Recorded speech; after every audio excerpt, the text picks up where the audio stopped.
sekele na bango baoyo babomba intégrité yo nde sekele na bango baoyo batelemisa moi likolo yo nde sekele na bango kombo yaya Yesu koma yanga pe sekele o kombo yaya Yesu koma yanga pe sekele o toyemba sekele o yanga sekele o na musala nanga sekele o yanga sekele o na bitsumba nanga sekele ye mona maseka sekele o na musala nanga sekele ye ma stratégie secrète na ministère nanga ye ma stratégie secrète na nyonso na kosala kozanga sekele oh baoyo bakendaka liboso yo nde sekele na bango baoyo basala bikamwa wana se sekele na bango bayekomba oyo basimba bana ye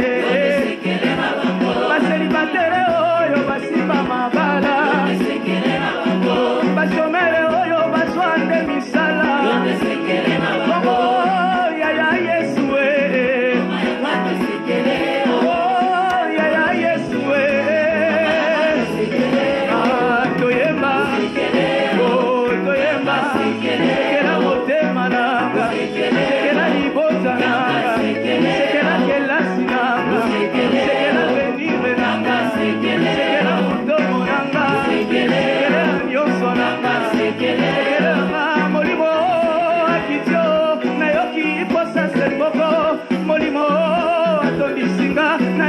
posa semboko tango molimo na yo akitaka na yo kaka posa semboko tango molimo na yo atondaka nga na yo kaka posa semboko yakoyembela Yesu yakobinela Yesu oh yakosanzola Yesu oh yakoyembela Yesu oh yakobinela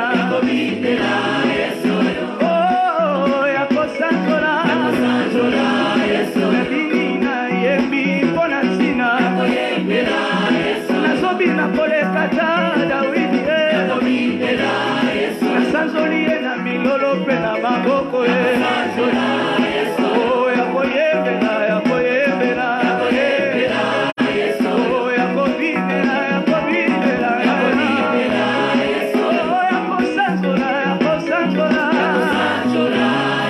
oh yakoyembela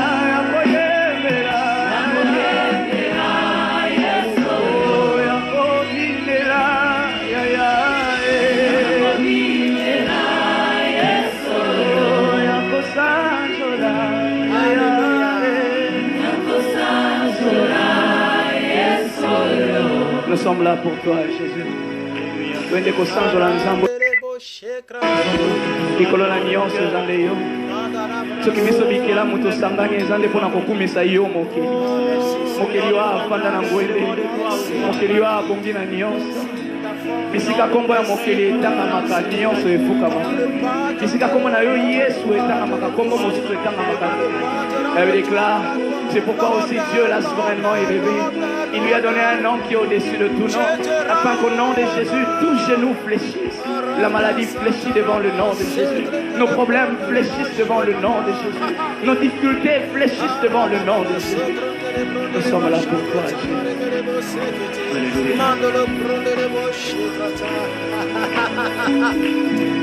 Alléluia. Alléluia. Ah, merci Seigneur.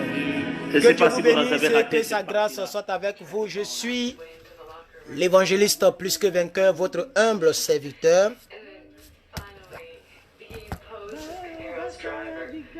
Nous sommes là dans le but de notre lecture de la Bible en un an, peuple de Dieu. Nous bénissons le Seigneur pour cette magnifique, ce magnifique jeudi et mardi, cette magnifique vie dans laquelle il nous a déposés.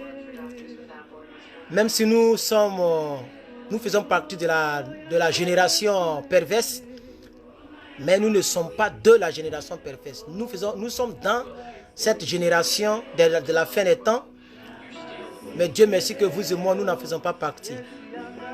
Nous faisons l'effort d'être parfait, le fort d'être adorateur de Jésus-Christ, le fort de nous accrocher à ce Dieu. Comme ces disciples qui disaient à Jésus, où irons-nous? À qui irons-nous? Tu as les paroles de la vie. Oui. D'autres pourront déserter, beaucoup vont déserter les lieux, beaucoup vont abandonner Dieu. Beaucoup. Dieu dit dans les derniers temps, beaucoup seront amis d'argent et ennemis de Dieu. Beaucoup vont commencer à copier les païens. Beaucoup vont commencer à admirer les païens. Beaucoup vont commencer à abandonner le Seigneur Jésus. Mais comme l'apôtre Pierre, j'aimerais faire partie de ces gens qui disent, à qui irons-nous? Tu as les paroles de la vie. Alléluia.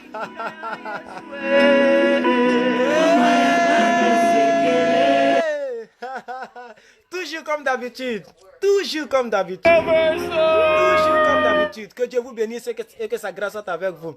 C'est pourquoi la tablette là, si je mets un chant, je vais l'éloigner maintenant. Fait toujours ma main touche l'écran et ça nous interrompt. Que Dieu vous bénisse les frères et sœurs.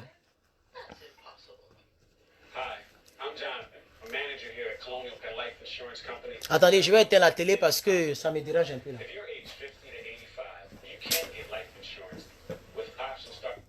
Voilà. Nous sommes dans le chapitre 21 du livre des Nombres. J'espère que j'ai bien mis le titre. Donc nous lisons Nombres chapitre 21, 22, 23 et 24. J'espère que j'ai bien mis le titre par la grâce de Dieu. Si ce n'est pas le cas, je m'excuse. Parce que très souvent je fais des erreurs là-dessus. J'espère que j'ai bien mis le titre. Donc Nombres 21, 22, 23, 24. Je vais essayer de partager dans mon groupe WhatsApp, mon groupe Facebook. Voilà. Je vais partager dans mon groupe Facebook, Vérité des Écritures. C'est mon groupe que j'ai créé en 2016. Je vais partager le direct là-bas. Et puis on va commencer. Le simple fait que les gens verront lecture de la Bible, ça peut attirer quelqu'un qui était sur le point de donner son âme au diable. Et qui voit ça, il peut se rappeler de Dieu. Ou quelqu'un qui était sur le point de faire quelque chose de mauvais, ça peut interpeller la personne. Je vous assure, c'est puissant les partages. Surtout la parole de Dieu. Surtout la parole de Dieu. Quand tu partages, c'est puissant. Donc il faut partager. Je suis en train de le faire. Je n'arrive pas à partager dans les groupes, je ne sais pas pourquoi. Mais au moins, je peux partager sur mon mur de mon Facebook privé. Donc je finis ça et puis on commence la lecture. Voilà. Que Dieu soutienne toutes les personnes qui traversent des moments difficiles. Que Dieu bénisse toutes les personnes qui ont besoin de bénédictions spirituelles. Toutes les personnes qui ont besoin d'intervention spirituelle, j'allais dire. Que Dieu vous bénisse, que Dieu vous soutienne. Et que sa grâce soit avec vous davantage. Amen. Bon, je n'arrive pas à partager dans le groupe. Au moins, j'ai partagé sur mon mur. C'est l'essentiel. Donc, j'ai fait un seul partage. Alors, nous sommes toujours dans le livre des Nombres et nous lisons cette fois-ci ce qui va se passer lorsque le peuple de Dieu va se mettre vraiment en route dans la marche vers Canaan. Ici, nous allons lire d'abord la première victoire de ce peuple-là, du verset 1 au verset 3. Et nous allons lire toujours dans le chapitre 21. Nous allons voir que dans cette marche, il y aura quelque chose à se passer et nous allons assister à des serpents qu'on appelait dans la Bible les serpents des reins. On va lire cette histoire aujourd'hui. Nous allons lire le peuple de Dieu aussi dans ce même chapitre, les deux nouvelles victoires que le peuple d'Israël, donc Dieu va permettre à ce qu'il puisse observer. Et ça va nous projeter au chapitre 22. Le chapitre 22 ici, qui est la troisième partie de ce livre de Nombres, c'est toujours la marche d'Israël. Et cette fois-ci, on va lire l'histoire de Balaam. J'espère que ce nom te dit quelque chose. Même si tu as oublié, aujourd'hui, on va se rappeler en lisant la parole de Dieu. Donc, Balaam et Balak. On va lire cette histoire tout à l'heure dans le chapitre 22. Et aussi, ça va nous projeter donc au chapitre 23. Nous allons lire toujours l'histoire de Balaam qui va bénir Israël au lieu de maudire Israël. Et je prophétise que toutes les personnes qui sont en train de conspirer contre ta destinée, leur conspiration va se transformer en bénédiction. Et les mêmes personnes qui ont conspiré, c'est les mêmes personnes qui vont se réjouir de ta bénédiction.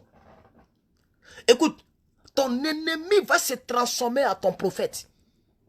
Et Balaam, au lieu de maudire le peuple d'Israël, il a béni le peuple d'Israël. Oh, il a été envoyé dans le but de maudire le peuple d'Israël. Oh, j'ai pas envie de prêcher. J'ai dit que je ne prêche pas en 2020. Si tu ne lis pas ces histoires-là, comment tu vas connaître la parole de Dieu? Et puis tu as peur du sorcier. Qui est sorcier? Sorcier est plus grand que Dieu? On va lire cela tout à l'heure dans le chapitre 23. Nous allons lire que Balaam va bénir Israël au lieu de maudire Israël. Il va prophétiser sur la vie du peuple d'Israël. Et puis ça va arriver. C'est ça qui est la vérité. Et dans le dernier chapitre, on va toujours continuer l'histoire de Balaam. Et un chant sera chanté à l'honneur de cette bénédiction. Cette malédiction qui a été transformée par la bénédiction. Et demain, on pourra lire donc la doctrine de Balaam. Ainsi de suite, ainsi de suite. Alors on va commencer maintenant. Chapitre 21. Le roi d'Arad, qui est cananéen, qui habitait le Midi, apprit qu'Israël venait par le chemin d'Atarim. Il combattait Israël et amena des prisonniers. Alors Israël fit un vœu à l'Éternel et dit, si tu livres ce peuple entre mes mains, je dévouerai ces villes par interdit. L'Éternel entendit la voix d'Israël et livra les Cananéens. On les voit par interdit, eux et leurs villes, et l'on nomma ce lieu Orna. Il partit de la montagne de Or par le chemin de la mer Rouge pour contourner le pays d'Édom. Le peuple s'impatienta en route et parla contre Dieu et contre Moïse. Pourquoi vous nous avez fait monter hors d'Égypte pour que nous mourions dans le désert? Car il n'y a point de pain, il n'y a point d'eau, et notre âme est dégoûtée de cette misérable nourriture. Alors l'Éternel envoya contre le peuple des serpents brûlants. Il mordit le peuple et il mourut beaucoup de gens en Israël. Le peuple vint à Moïse et dit, nous avons encore péché, car nous avons parlé contre l'Éternel et contre toi. Prie l'Éternel afin qu'il éloigne de nous ces serpents. Moïse pria pour le peuple. L'Éternel dit à Moïse, fais-toi un serpent brûlant et place-le sur une perche. Quiconque aura été quiconque aura été mordu et regardera le serpent, conservera la vie. Moïse fit un serpent d'airain et le plaça sur une perche, et quiconque avait été mordu par un serpent et regardait le serpent d'airain de Moïse, conservait la vie. C'est ça que vous voyez sur le symbole de la pharmacie. Toutes les pharmacies au monde ont cette marque-là, que la Bible explique ici. Voilà, les sachets, quand vous partez acheter des médicaments à la pharmacie, c'est cette marque-là qu'on met sur les sachets et sur les trucs de tout ce qui concerne la pharmacie. C'est de ce serpent-là qu'on parle.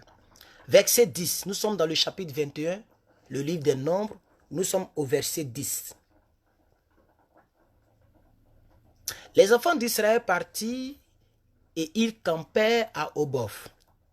Ils partirent d'Obof et ils campèrent à Ijé-Abarim, vers le soleil levant et vis-à-vis de Moab.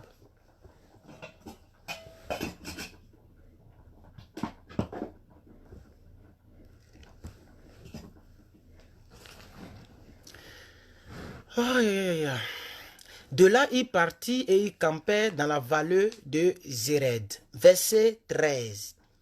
De là, il partit et il campait dans l'autre côté de Arnon, qui coule dans le désert, en sortant du territoire. Il faut qu'on voie la Bible quand même. Voilà, voilà, là on voit. Qui coule dans le désert en sortant du territoire des Amoriens, car l'Arnon est la frontière de Moab, entre Moab et les Amoriens.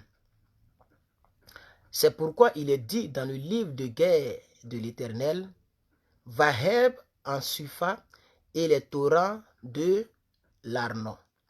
Et le cours des torrents qui s'étend du côté d'Ar et touche à la frontière de Moab, de là il partit à Ber. C'est ce Ber où l'Éternel dit à Moïse, rassemble le peuple et je leur donnerai de l'eau. Alors Israël chantant ce cantique. Monte, puis chantez en son honneur, puis que des princes ont les puits, c'est les puits, puits en plusieurs, puis que les princes ont creusé, que les grands du peuple ont creusé avec le sceptre, avec leur bâton. Du désert, ils allaient à Matana, de Matana, ils allaient à Naliel, de Naliel, ils allaient donc à Bamoth, de Bamoth à la vallée qui est dans le territoire de Moab, au sommet du Pisga, au regard du désert. Donc là, nous avons une victoire. Allons-y dans la deuxième victoire. Du verset 21 jusqu'à la fin du chapitre, c'est-à-dire le verset 35. Israël envoya des messagers à Sion, roi des Amoréens, pour lui dire: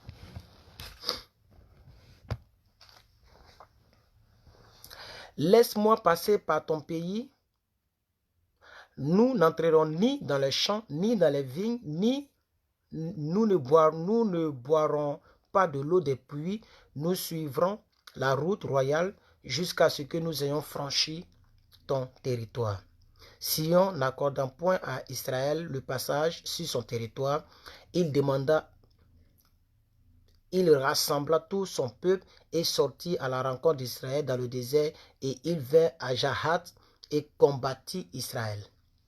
Israël le frappa du tranchant de l'épée et s'emparant de son pays depuis l'Arnon jusqu'au Jabok, jusqu'à la frontière des enfants d'Ammon, car la frontière des enfants d'Ammon était fortifiée.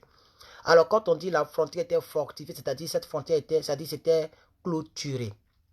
Voilà. Et quand on dit Israël, on ne parle pas d'une seule personne, on parle de tout un peuple d'Israël, le même peuple que Dieu a fait sortir, de l'Égypte. Alors, verset 25, toujours avec Nombre chapitre 22. Nombre 22, verset 25. Israël prit toutes les villes et s'établit dans toutes les villes des Amoréens, à Hesbon et dans toutes les villes de son ressort. Car Hesbon était la ville de Sion, roi des Amoréens. Il avait fait la guerre au précédent roi de Moab et lui avait enlevé tout son pays jusqu'à l'Arnon. C'est pourquoi les poètes disent: venez à Hesbon, que la ville de Sion soit rebâtie et fortifiée. Car il est sorti un feu de Hesbon, une flamme de la ville de Sion. Elle a dévoré Ar-Moab, les enfants des auteurs de l'Armon. Malheur à toi, Moab, tu es perdu, peuple de Kémosh. Il a fait de ses fils des fuyards et il a livré ses filles captives à Sion, roi des Amoréens. Nous avons lancé sur eux nos traits de Hesbon à Dibon, tout est détruit. Nous avons étendu nos ravages jusqu'à nos fâches, jusqu'à mes débats. Alors pour ceux qui ne le savent pas, quand vous lisez la Bible et que vous voyez que les écrits sont décalés, c'est-à-dire c'est une citation. Ce n'est pas Moïse qui parle ici, il a pris une citation qu'il relève ici. Mais quand vous voyez que c'est plein, parce que la Bible, il n'y a pas de vient à la ligne, comment on appelle ça en français même, quand tu décales un peu là, comment on appelle ça?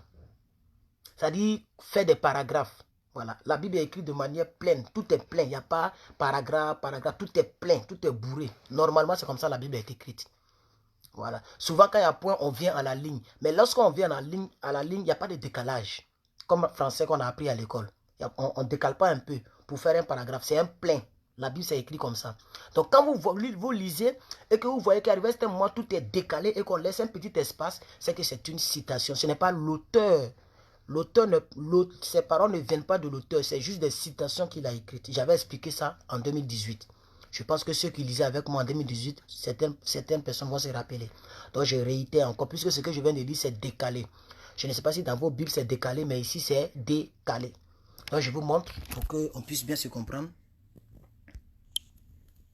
Voilà. Donc quand vous lisez la Bible, vous voyez c'est des pleins.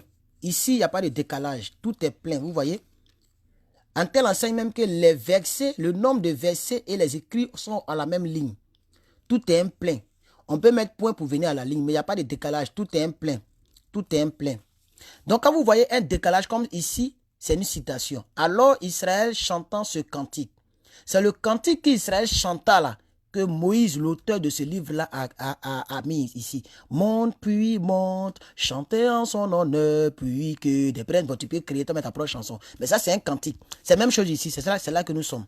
Vous voyez, venez à Hesbon, que la ville de Sion soit rebâtie et fortifiée.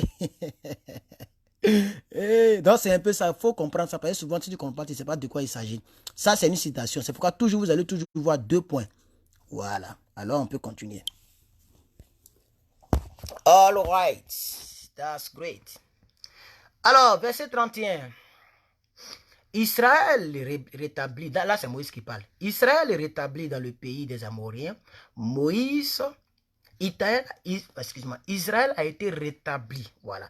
Moïse envoya reconnaître Géazer et il prit les villes de son ressort et chassa les Amoréens qui y étaient.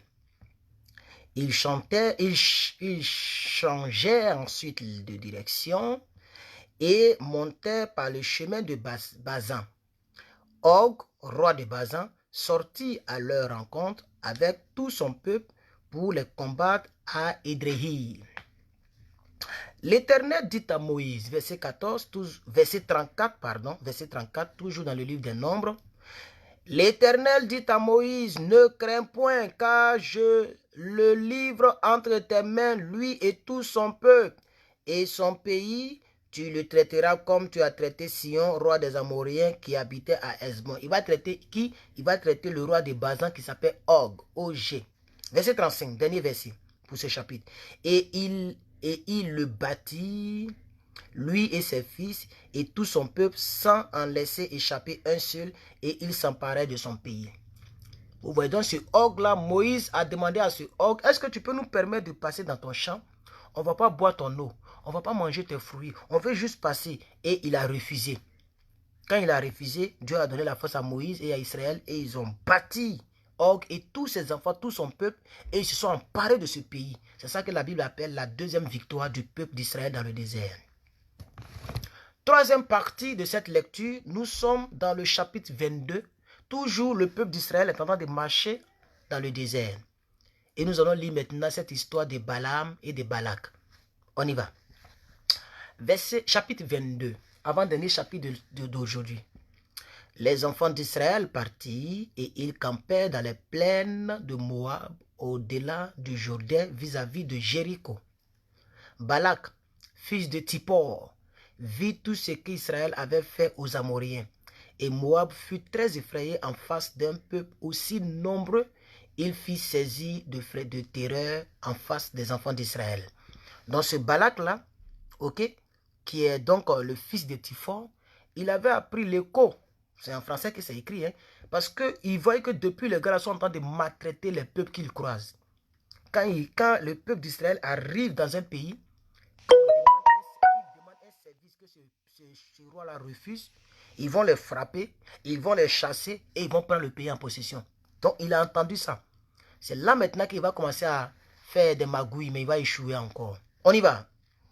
Moab dit aux anciens de mendiants, cette multitude va dévorer tout ce qui nous entoure, comme le bœuf broute la verdure des champs. Balak, fils de Tiphor, était avec le roi de Moab. Verset 5, toujours chapitre 22, le livre des Nombres. Il envoya des messagers auprès de Balaam, fils de Béor, à Pétor, sur le fleuve, dans le pays des fils de son peuple, afin de l'appeler et de lui dire, voici un peuple est sorti d'Égypte. Il couvre la surface de la terre. et il habite vis-à-vis de moi. Viens, je te prie, maudis-moi ce peuple, car il est plus puissant que moi. Peut-être ainsi pourrais-je le battre et le chasserai-je du pays. Car je sais que celui que toi tu bénis et que celui que tu maudis, bon, celui que tu bénis est béni et celui que tu maudis est maudit. Ça, c'est Balak qui dit ça à l'homme de Dieu Balaam. Je sais que même si Balaam avait maudit le peuple d'Israël, c'était un peuple maudit. Ne jouez pas avec un homme de Dieu. Quel que soit ce qu'il est, il faut mieux le respecter. Puis il ne faut pas mettre à bout. Ça cherche malédiction. Et demain, quand ça chauffe, on dit, j'ai fait quoi? C'est moi qui ai tué Jésus. C'est moi qui ai fait ça. Même un païen reconnaît que l'homme de Dieu, là, quand il parle, il a parlé. Un païen.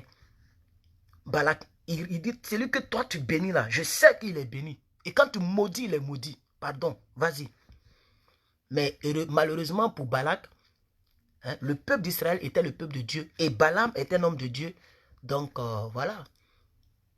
Il faut être un djihadiste pour aller contre ton propre peuple. On continue l'histoire. Faites attention à ce que vous dites des hommes de Dieu. Faites attention. Je vois beaucoup de choses sur la toile. Mike Kalamba a fait tant. L'autre là, comment il s'appelle, lui qui chante là? Pasteur Moïse Mbiye. Moi, je ne connais pas. Je ne suis pas à RDC, je suis aux États-Unis. Je n'étais pas là quand Moïse Mbiye sortait avec quelqu'un. Ni quand Mike Kalamba frappait une certaine femme. Je ne connais pas la vérité. Je préfère la fermer. C'est des oins de Dieu. Tu as une fois béni le Seigneur à cause de leur vie. Que c'est vrai ou c'est faux. C'est toi qui les as appelés. Ce que tu dis là, tu peux assumer devant Dieu. La Bible dit celui qui touche au plus petit de mes serviteurs. Attention, enfant de Dieu. Si Moïse Mbiye est sorti avec une femme là, il va aller demander pardon à Dieu d'abord. Voilà, c'est pas quand il va vous demander pardon qu'il sera sauvé. C'est quand il va demander pardon à Dieu d'abord. Donc c'est entre lui et Dieu. Vous avez compris? Les critiqueurs des pasteurs. Alors, il dit quoi? Je vais reprendre la partie. Il dit au verset 6, pardon, viens, je te prie, maudis-moi ce peuple, car il est plus puissant que moi. Peut-être ainsi pourrais-je le battre et le chasserai-je du pays. Car je sais que celui que tu bénis est béni, et celui que tu maudis est maudit. Les anciens de Moab et les anciens de Mandia partirent, ayant avec eux des présents pour le divin. Ils arrivèrent auprès de Balaam et lui rapportèrent les paroles de Balak. Balaam leur dit, passez ici la nuit, je vous donnerai une réponse. Je vous donnerai réponse d'après que l'Éternel me dira. Et les chefs de Moab restaient chez Balaam. Dieu vint à Balaam et dit, qui sont ces hommes qui sont chez toi? Souvent Dieu il connaît la réponse, mais il te pose la question parce qu'il veut entendre ta propre réponse. C'est ça qui est la vérité. C'est même ce que Jésus a adopté. Il voit Bartimée, fils de Timée, il est malade depuis sa naissance. Il dit, que veux-tu que je fasse? Est-ce qu'un aveugle a besoin de iPhone 11? Un aveugle, il a besoin d'avoir Mercedes? Est-ce qu'un aveugle, même son problème, c'est porter les jolis habits? Un aveugle, son problème immédiat, c'est de voir d'abord. Mais Jésus lui pose la question. C'est la même chose, c'est comme ça que Dieu travaille. Donc il dit, qui sont ces hommes qui sont chez toi? Verset 10. Balaam répondit à Dieu. Balak, fils de Tiphor, roi de Moab, les a envoyés pour me dire, voici, un peuple est sorti d'Égypte et il couvre la surface de la terre. Viens donc, maudis-le, peut-être ainsi pourrais-je le combattre et le chasserai-je. Dieu dit à Balaam, tu n'iras point avec eux. Tu ne maudiras point ce peuple, car c'est un peuple béni. Balaam se leva le matin et il dit au chef de Balak, allez dans votre pays, car l'Éternel refuse de me laisser aller avec vous. Et les princes de Moab se levèrent et retournèrent auprès de Balak et dirent, Balaam a refusé de venir avec nous.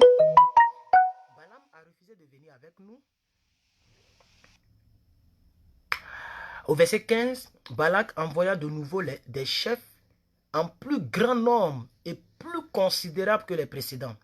Ils arrivèrent auprès de Balaam et lui dirent, ainsi parle Balak, fils de Tiphor, que l'on ne t'empêche donc pas de venir vers moi, car je te rendrai beaucoup d'honneur et je ferai tout ce que tu me diras. viens, je te prie, maudis-moi ce peuple, verset 18, chapitre 22. Balaam répondit et dit aux serviteurs de Balak, quand Balak me dira, ça dit même si... Les gens m'écrivent trop. Attendez, je me suis... Voilà. Donc quand on dit quand Balak me dira, ça veut dire même si Balak, c'est ce que ça veut dire. Hein? Donc on y va.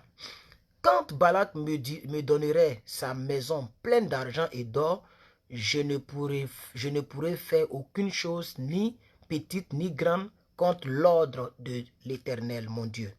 Ainsi, je vous prie, restez ici cette nuit, et je saurai ce que me dira encore, ce que l'Éternel me dira encore.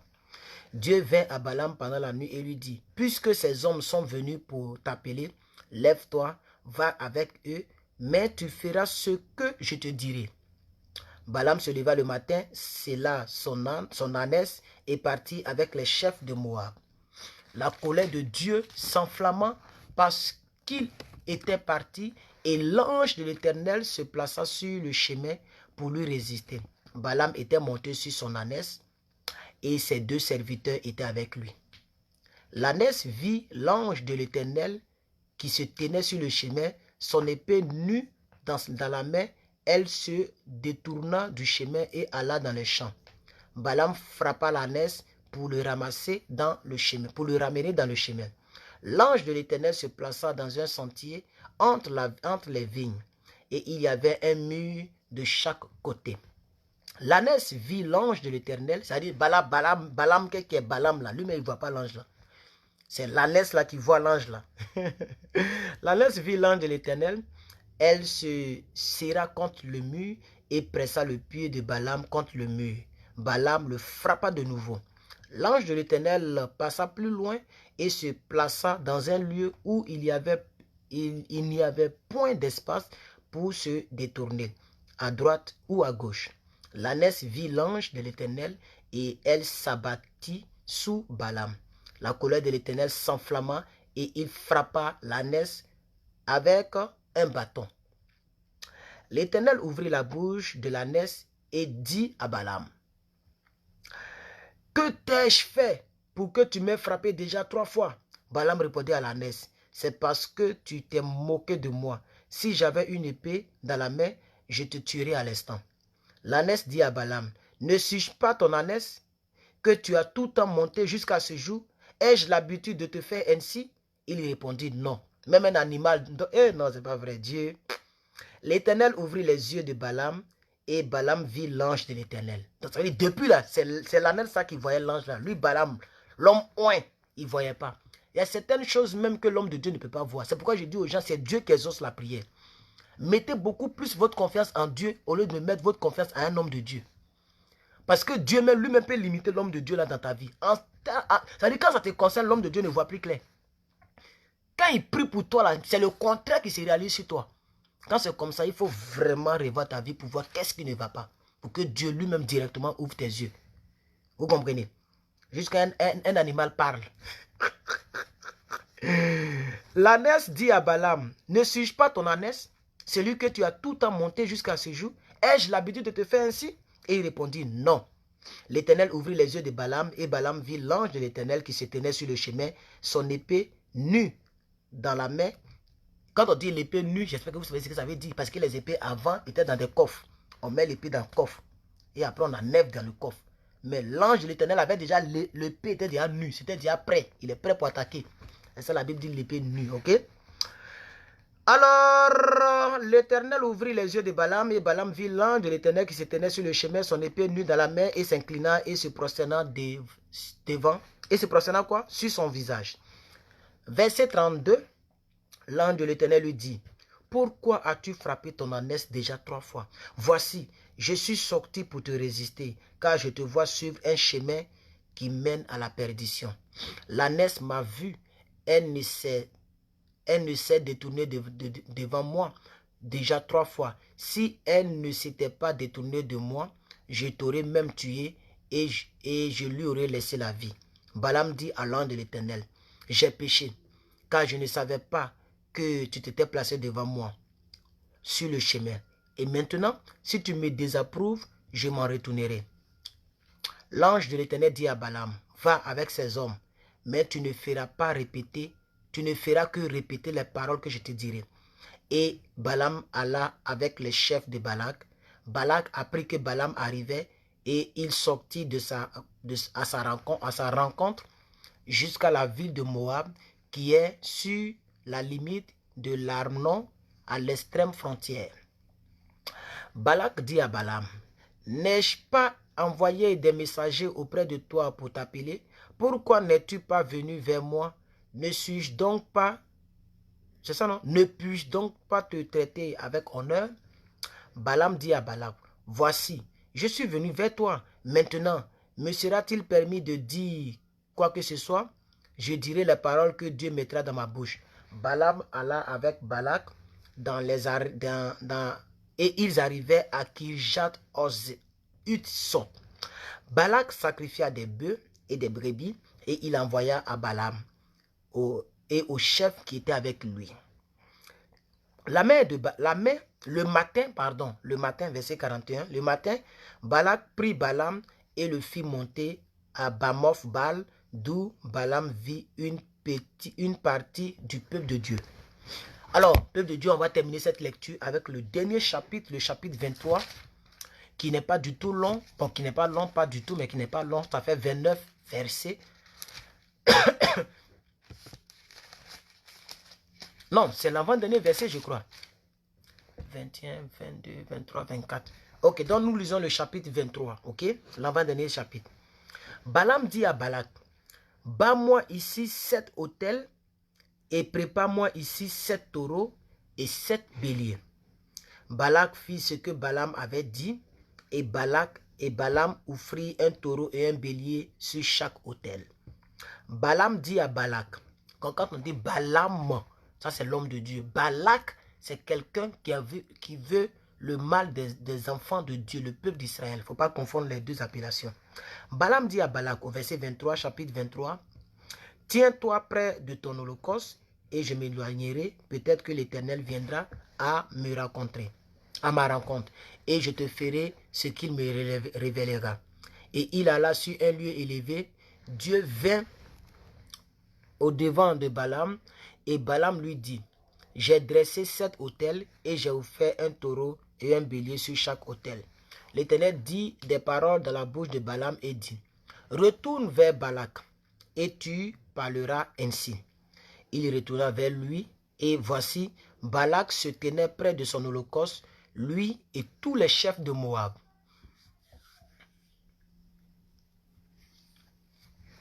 Balaam prononçant son oracle et dit, vous allez voir qu'ici encore le même décalage que je vous ai expliqué, on trouve ça ici, il y a un décalage. Balak m'a fait descendre d'Aram, le roi de Moab m'a fait descendre des montagnes de l'Orient. Viens, maudis-moi Jacob, viens, sois irrité contre Israël. Comment maudirais-je celui que Dieu n'a point maudit? Comment serais-je irrité quand l'Éternel n'est pas irrité? Je le vois du sommet des rochers. Je le contemple du haut des collines. C'est un peuple qui a sa demeure à part et qui ne fait point partie des nations. Qui peut compter la poussière de Jacob et dire le nombre du quart d'Israël? Que je meure de la part des justes et que ma fin soit semblable à la leur. Voici la bénédiction de l'homme de Dieu. Balaam, au lieu de maudire le peuple d'Israël, il a béni le peuple d'Israël. Oh, quand il bénit, tu es béni. Même Balak, il a dit ça. Balak dit à Balaam, que m'as-tu fait? Je t'ai pris pour maudire mon ennemi et voici tu le bénis. Il répondit et dit, n'aurais-je pas soin de dire ce que l'Éternel me met dans ma bouche? Balak lui dit, viens donc avec moi dans un autre lieu, d'où tu le verras. Tu n'en verras qu'une partie et tu n'en verras pas la totalité. Et de là, maudis-le-moi. Et il le mena au champ de Tophim sur le chemin de Pisga. Il bâtit 7 autels et offrit un taureau et un bélier sur chaque autel. Balaam dit à Balak, tiens-toi ici, près de ton holocauste, et j'irai à la rencontre de Dieu. L'Éternel vint au-devant de Balaam, Et il mit les paroles dans sa bouche et dit, retourne vers Balak et tu parleras ainsi. Il retourna vers lui et voici, Balak se tenait près de son holocauste avec les chefs de Moab. Balak lui dit, qu'est-ce que l'Éternel a dit? Et Balaam prononçant son oracle. Là encore, il y a un décalage. L'homme de Dieu va parler. Lève-toi, Balak, écoute, prête l'oreille de fils de Tippor. Dieu n'est point un homme pour mentir, ni le fils d'un homme pour se repentir. Ce qu'il a dit, ne le fera-t-il pas? Ce qu'il a déclaré, ne l'exécutera-t-il pas? Voici, j'ai reçu l'ordre de bénir. Il a béni, je ne le révoquerai point. Il n'aperçoit point d'iniquité en Jacob. Il ne voit point d'injustice en Israël. L'Éternel, son Dieu, est avec lui. Il est son roi, l'objet de son allégresse. Dieu les a fait sortir d'Égypte. Il est pour eux comme la vigueur du buffle. L'enchantement ne peut rien contre Jacob, ni la divination contre Israël. Au temps marqué, il sera dit à Jacob et à Israël, quelle est l'œuvre de Dieu? C'est un peuple qui se lève comme une lionne et qui se dresse comme un lion. Il ne se couche point jusqu'à ce qu'il ait dévoré la proie et qu'il ait bu le sang des blessés. Là, mais il a tué Balak en même temps. Non. Que tes ennemis te bénissent. Les personnes qui ont eu le cœur noir, qui ont voulu te voir mourir, qui ont voulu te voir pleurer, qui ont voulu te voir triste, qu'ils te voient contrairement à ce qu'ils ont voulu te voir au nom de Jésus. Au nom de Jésus. Le sorcier qu'ils sont en train de voir pour faire contre toi les bêtises là. C'est ça, c'est des bêtises. Dieu ne peut jamais maudire son enfant qu'il a oint. C'est toi et c'est moi. C'est ton amen qui qualifie la prophétie. On continue. Verset 25. Balak dit à Balaam, ne le maudis pas, mais du moins ne le bénis pas. Il dit, mais si tu ne veux pas le maudire, il ne faut pas le bénir encore. Moi, je veux que tu le maudisses. Mais tu le maudis pas, tu le bénis pas, mais tu le maudis pas, mais tu le bénis encore. C'est grave. Donc Balak dit, pardon, il ne faut pas le bénir. Si tu ne veux pas me maudire, il ne faut pas maudire. Mais il ne faut pas bénir aussi. Toi, me dis, quand tu bénis, la personne est bénie. Balaam répondit à Balak, ne t'ai-je pas parlé ainsi? Je ferai tout ce que l'Éternel me dira. On va terminer la lecture dans les 4 prochains versets. Balak dit à Balaam, viens donc, je te mènerai dans un autre lieu. Peut-être que Dieu trouvera bon que de là, tu maudis ce peuple. Balak mena Balaam sur le sommet de Péor en regard du désert. Balaam dit à Balak, bâtis-moi ici 7 autels et prépare-moi ici 7 taureaux et 7 béliers. Balak fit ce que Balaam avait dit et il offrit un taureau et un bélier sur chaque autel. Dernier verset, dernier chapitre plutôt, chapitre 24 qui fait 25 versets. Allons-y, on va voir encore les bénédictions ou les malédictions de l'homme de Dieu. Balaam vit que l'Éternel trouvait bon de bénir Israël et il n'alla point comme les autres fois à la rencontre des enchantements. Mais il tourna son visage du côté du désert. Balaam leva les yeux et vit Israël camper selon ses tribus. Alors l'Esprit de Dieu fut sur lui. Balaam prononça son oracle et dit, parole de Balak, non pardon, parole de Balaam, fils de Béor, parole de l'homme qui a l'œil ouvert, parole de celui qui entend les paroles de Dieu, de celui qui voit la vision du Tout-Puissant, de celui qui se prosterne et dont les yeux s'ouvrent. C'est-à-dire quand il se prosterne comme ça, là, Dieu ouvre ses yeux pour voir les choses que l'homme ne voit pas. C'est ce que ça veut dire. Quelles sont belles les tentes, ô Jacob.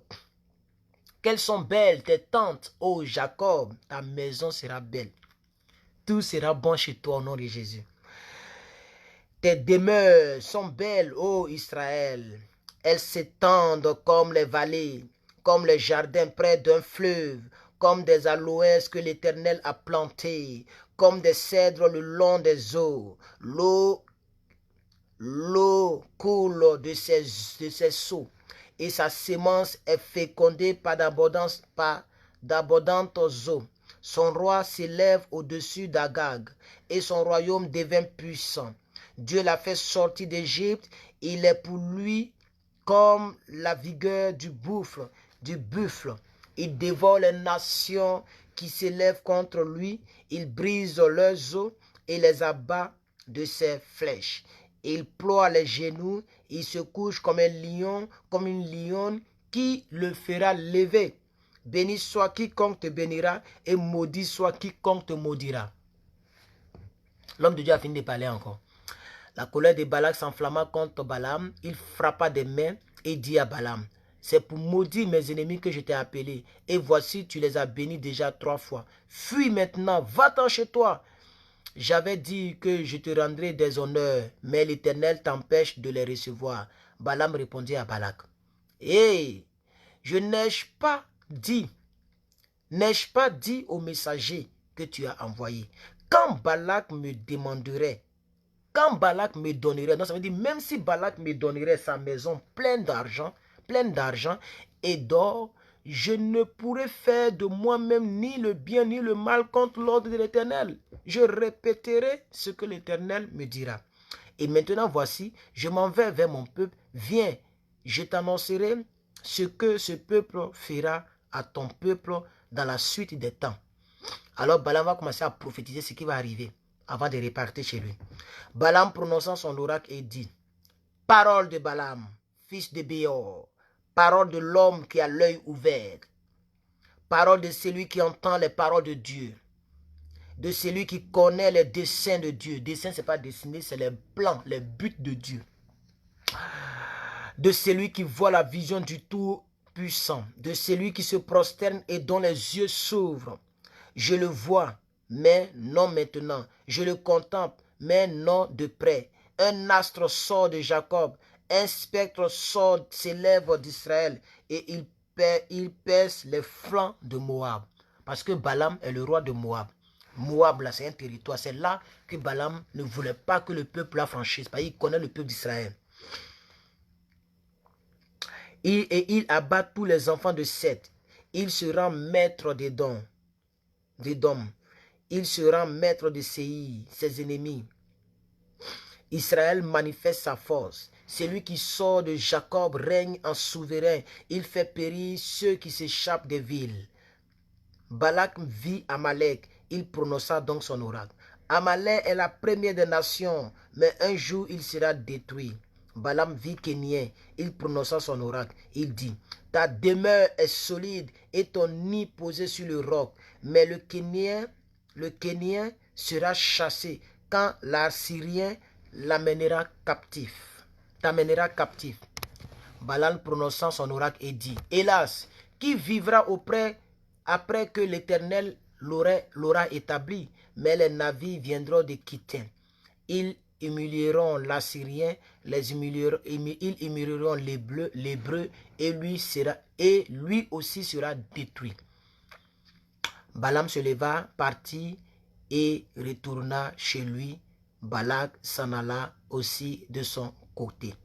Balaam se leva, partit et retourna chez lui. Balak s'en alla aussi de son côté. Dans les frères et sœurs, nous voulons de lire donc le chapitre 21, 22, 23, 24 du livre des Nombres. Et donc nous avons lu dans le premier chapitre ce qui s'est passé dans le désert lorsque le peuple de Dieu marchait. Il est très important de comprendre que Dieu s'était énervé lorsque le peuple de Dieu a commencé à murmurer et à regretter le fait d'appartenir à Dieu. Voilà, et Dieu a envoyé des serpents aériens. C'est comme ça que beaucoup de personnes regrettent aujourd'hui étant chrétien. Et très souvent, Dieu ferme les yeux sur tes sujets de prière. Tu vas à l'église, mais rien ne s'exauce. Parce que dans ton fond intérieur, Dieu voit là-bas. Il sait que tu regrettes. Il y a des personnes qui regrettent d'être chrétiennes. Si je n'étais pas chrétien, j'allais faire telle chose. Si je n'étais pas chrétienne, j'allais faire telle chose. Et j'allais faire comme mes amis. Et quand j'étais dans le monde là, moi là on faisait tant. Maintenant, depuis que je suis venu en Christ là, ça c'est un regret. Quand c'est comme ça, Dieu ferme les yeux sur. Il ne peut pas envoyer les serpents pour te mordre là. Il préfère fermer les yeux sur tes sujets de prière. C'est pourquoi depuis 10 ans, ta vie ne change pas. Dieu a foyé les serpents et les serpents ont mordu le peuple d'Israël. La Bible dit qu'il y a eu plusieurs milliers de personnes qui sont mortes ces jours-là. Vous comprenez? Et lorsque l'homme de Dieu a prié, Dieu a eu compassion et il a dit à Moïse, il faut fabriquer un serpent qu'on va appeler le serpent des reins. Ok, et il faut le placer sur une perche, c'est-à-dire un long bois. Si un serpent a mordu, quelqu'un qui regarde ce serpent, il est guéri automatiquement. Et c'est ce symbole-là que les pharmaciens ont pris pour mettre devant les pharmaciens, les médicaments pharmaceutiques portent cette marque-là. Ensuite, nous avons lu dans les autres chapitres l'histoire que nous venons de lire, c'est-à-dire l'histoire de Balaam et de Balak. Ce que nous retenons, c'est que quel que soit l'ennemi qui voudra te maudire, Dieu va changer la malédiction en bénédiction dans ta vie. Que Dieu vous bénisse. Je vous donne rendez-vous demain, mercredi, pour la suite de notre programme. Bye bye.